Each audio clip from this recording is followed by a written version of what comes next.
নারী জন্মসূত্রে কারোর কন্যা, ধর্মসূত্রে কারোর পত্নী, আর কর্মসূত্রে কারোর মা। আমাদের মনে এই ছবি আঁকা রয়েছে একজন নারীকে নিয়ে, তাই না? একটা অতুলনীয় ভূমিকা রয়েছে নারীদের আমাদের জীবনে, আর নারী ছাড়া আমরা কিছুই নই। কিন্তু অধিকার, সেখানে আমরা একটা ভুল করে বসি। যখন নারী একজন কন্যা থাকে, যখন সে জন্ম নেয়, তখন তার ওপর অধিকার থাকে তার পিতার। আর তারপর যখন বিয়ে হয়ে যায়, তখন তার অস্তিত্বের উপর অধিকার থাকে তার স্বামীর।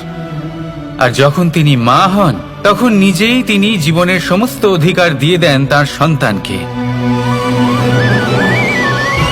কিন্তু আমরা কি কখনো এটা ভেবেছি এই জীবন হলো তার নিজের?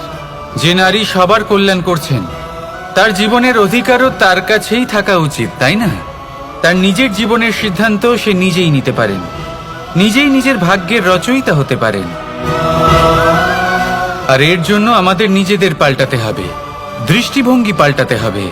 কারণ এই ধারণা সেটা আজ বা কালকের ব্যাপার নয়, এটা ঘটে চলেছে বহু বছর ধরে, আর চলতেই থাকবে যদি আমরা এটা না বদলাই। আর এটা তখনই সম্ভব হবে যখন আমরা নিজেদের মধ্যে পরিবর্তন আনব।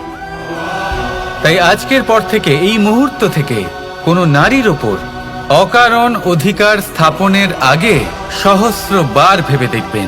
কারণ যখন নারী নিজের অধিকার কেড়ে নিতে বাধ্য হবেন, তখন শুধু এবং শুধুমাত্র বিনাশই ঘটবে।